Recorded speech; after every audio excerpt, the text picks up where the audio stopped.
Good morning friends.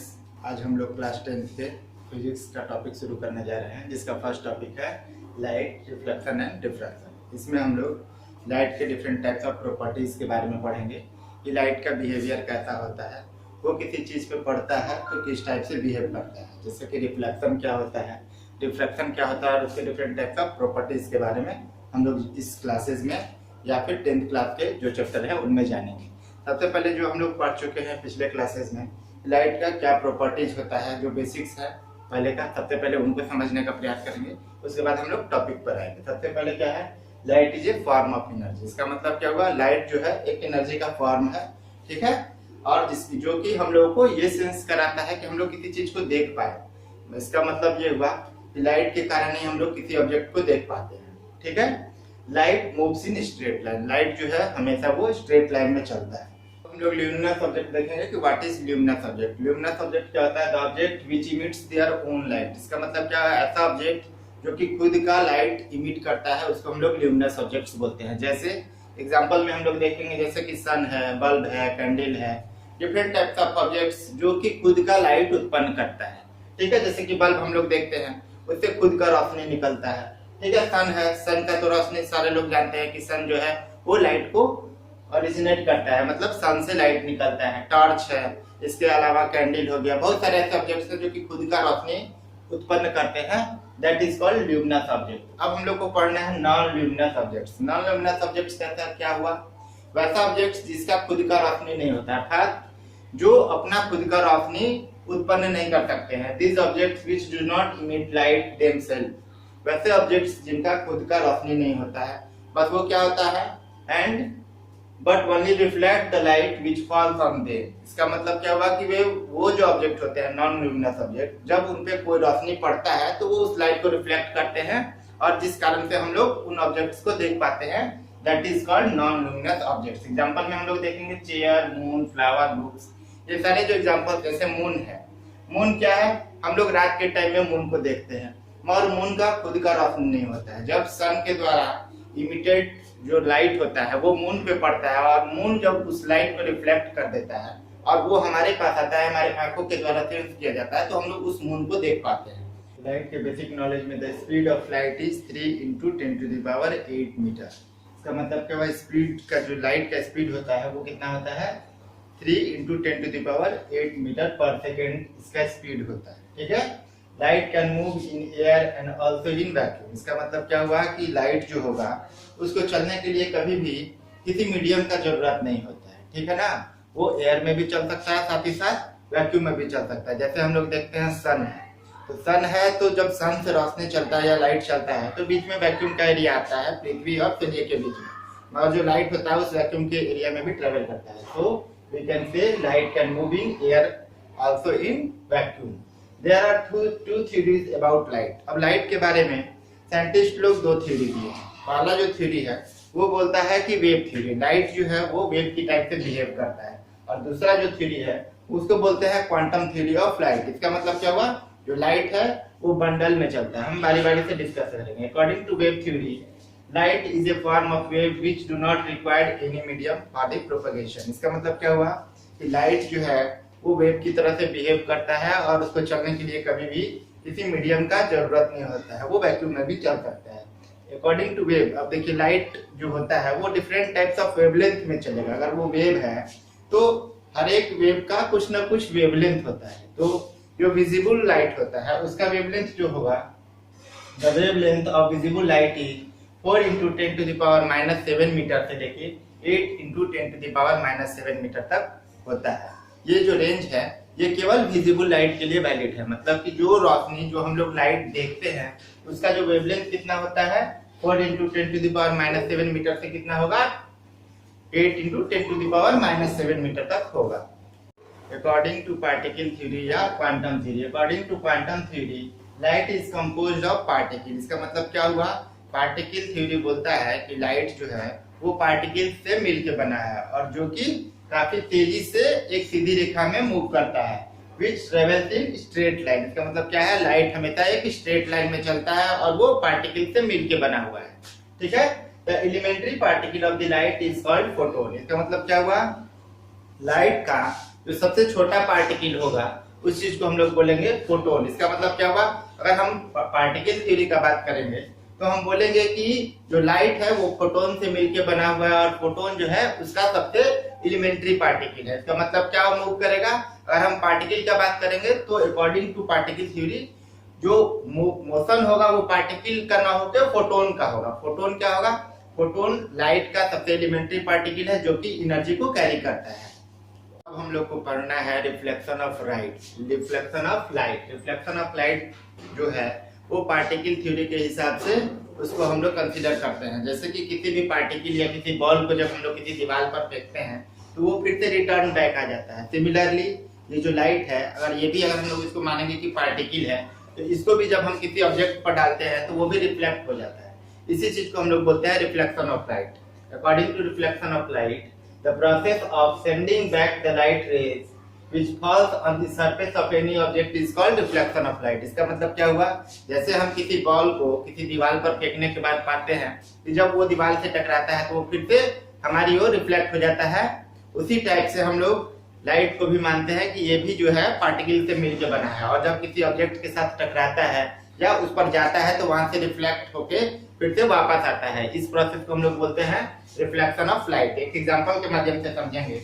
अगर ये मान लिया जाए कि एक सरफेस है और ये एक बॉल है, जब हम लोग इसको यहाँ से प्रोजेक्ट करते हैं तो ये यहाँ से टकरा के फिर इस डायरेक्शन में ये बॉल लौट के चला आता है। अगर ये बॉल है तो क्या होगा कि ये बॉल को, अगर ये दीवार है, ठीक है, ये वॉल है, जब ये बॉल है, जब हम इस बॉल को इस वॉल की ओर फेंकेंगे तो ये यहाँ से टकराएगा और उसके बाद ये फिर से रिटर्न बैक हो जाएगा। उसी प्रकार से अगर हम बोलेंगे कि ये एक सरफेस है जो कि लाइट का रिफ्लेक्टर है, ठीक है, तो अगर ये लाइट इस टाइप से आएगा तो वो इस टाइप से हम बोलेंगे कि अगर कोई ल्यूमिनस ऑब्जेक्ट लाइट उत्पन्न करेगा और किसी ये ऑब्जेक्ट से टकराएगा तो वो भी रिफ्लेक्ट बैक हो जाएगा। ये पार्टिकल थ्योरी के हिसाब से इसको हम लोग डील करते हैं कि जब ये लाइट इस किसी ऑब्जेक्ट पर टकराया तो वो वहां से रिफ्लेक्ट हो गया। इसी प्रोसेस को हम लोग क्या बोलते हैं, reflection of light. The objects having polished shining surface reflect more light. इसका मतलब क्या हुआ, कोई भी ऐसा सरफेस हो जो कि काफी स्मूथ हो या उस पर पॉलिश किया हुआ हो तो वो सब जो सरफेस होगा वो लाइट को बहुत इजीली रिफ्लेक्ट करेगा और उसका जो रिफ्लेक्शन होगा बहुत अच्छा होगा, ठीक है। और किसके कंपेयर में अच्छा होगा, तो अनपॉलिश्ड या डल सरफेस। जो डल सरफेस हम लोग बोल सकते हैं रफ सरफेस। जो रफ सरफेस है उसमें लाइट का रिफ्लेक्शन उतना अच्छा नहीं होगा जितना कि पॉलिश सरफेस या स्मूथ सरफेस पे लाइट का रिफ्लेक्शन होगा। इसे एक एग्जांपल देखते हैं। अगर हम बोलेंगे ये एक मिरर है, ठीक है, ये एक मिरर है, तो जब ये लाइट इंसिडेंट हुआ, इसको बोलते हैं हम लोग इंसिडेंट लाइट।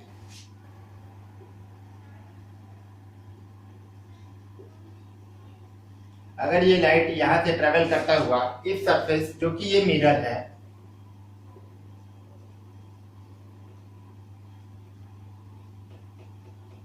इससे टकराया तो यहाँ से ये फिर क्या हुआ, ये रिफ्लेक्ट कर गया, ठीक है। तो यही चीज है रिफ्लेक्शन ऑफ लाइट। इस लाइट को क्या बोलेंगे, रिफ्लेक्टेड लाइट।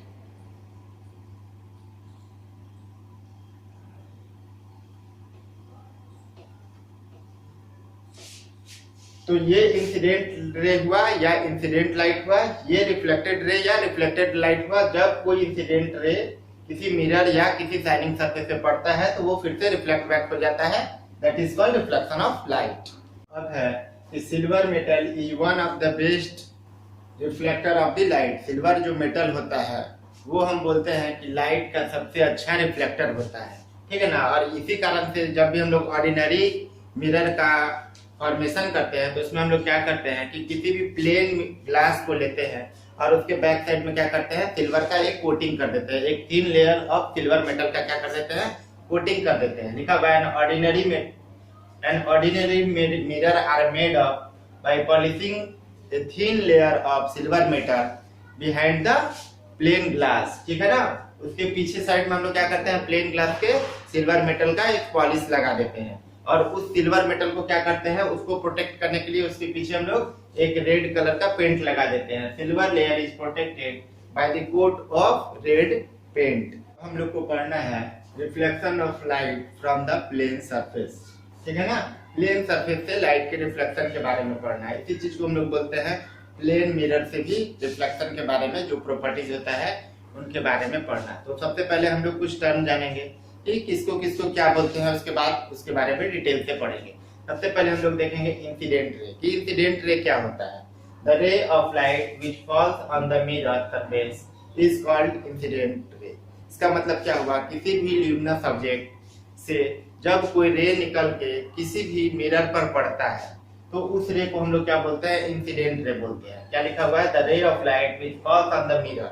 इसका मतलब क्या हुआ, जो लाइट निकल के मिरर पर पड़ता है उस लाइट को हम लोग क्या बोलते हैं, उस लाइट को बोलते हैं इंसिडेंट रे। ठीक है। अब लिखा है पॉइंट ऑफ इंसिडेंस, तो ऐसा पॉइंट जहां पर वो लाइट मिरर पर पड़ता है उस पॉइंट को हम लोग बोलते हैं पॉइंट ऑफ इंसिडेंस। लिखे हैं the point eight which the incidence रे falls on the mirror is called point of incidence. ठीक है। रिफ्लेक्टेड रे किसे कहते हैं, रिफ्लेक्टेड रे हुआ जब उस मिरर से टकराकर लाइट रिफ्लेक्ट करता है तो उस रे को क्या बोलते हैं हम लोग, reflected ray. The ray of light which is send back by the mirror is called reflected ray. ठीक, कुछ टर्म और हैं उनके बारे में भी हम लोग जान लेते हैं। जैसे कि नॉर्मल, नॉर्मल किसे कहते हैं, तो normal is a line which is perpendicular to the mirror at the point of incidence. इसका मतलब क्या हुआ, जब कोई इंसिडेंट रे किसी मिरर पे टकराता है तो जिस पॉइंट पे टकराता है, ठीक है, उस पॉइंट से अगर मिरर के परपेंडिकुलर अगर हम लोग कोई रे लाइन पास कराते हैं तो उस चीज को हम लोग बोलते हैं नॉर्मल बोलते हैं। ठीक है। एंगल ऑफ इंसिडेंस क्या होता है, तो it is the angle made by the incident ray with the normal at the point of incidence. इसका मतलब क्या हुआ, जब कोई इंसिडेंट रे किसी मिरर की ओर आता है और उस तो eight the point of incidence उस इंसिडेंट पॉइंट पर और नॉर्मल के बीच, नॉर्मल और इंसिडेंट रे के बीच में जो एंगल बनता है उस चीज को हम लोग बोलते हैं एंगल ऑफ इंसिडेंस। ठीक है। एंगल ऑफ रिफ्लेक्शन किसे कहते हैं, तो it is the angle made by the reflected ray with the normal. इसका मतलब क्या हुआ है, रिफ्लेक्टेड रे और नॉर्मल के बीच में जो एंगल बनेगा, और वो एंगल बनेगा कहाँ पे, तो सेम पॉइंट ऑफ इंसिडेंस पे बनेगा।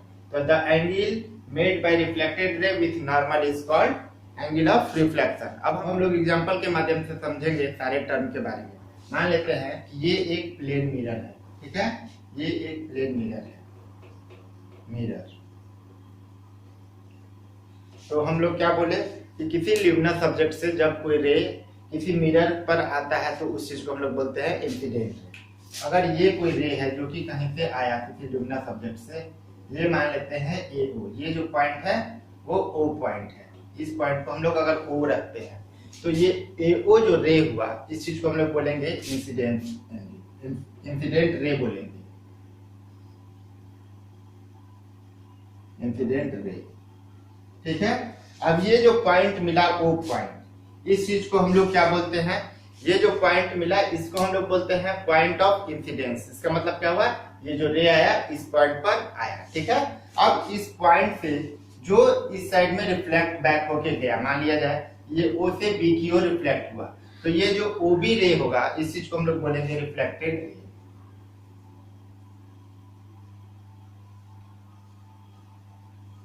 इस चीज को हम लोग क्या बोलेंगे, रिफ्लेक्टेड रे बोलेंगे। ठीक है। और पॉइंट ऑफ इंसिडेंस से जो मिरर के परपेंडिकुलर लाइन हम लोग खींचते हैं इस चीज को हम लोग बोलते हैं नॉर्मल। अगर ये एक लाइन हम खींचते हैं जो कि इस मिरर के परपेंडिकुलर है तो इसको हम लोग क्या बोलेंगे, नॉर्मल।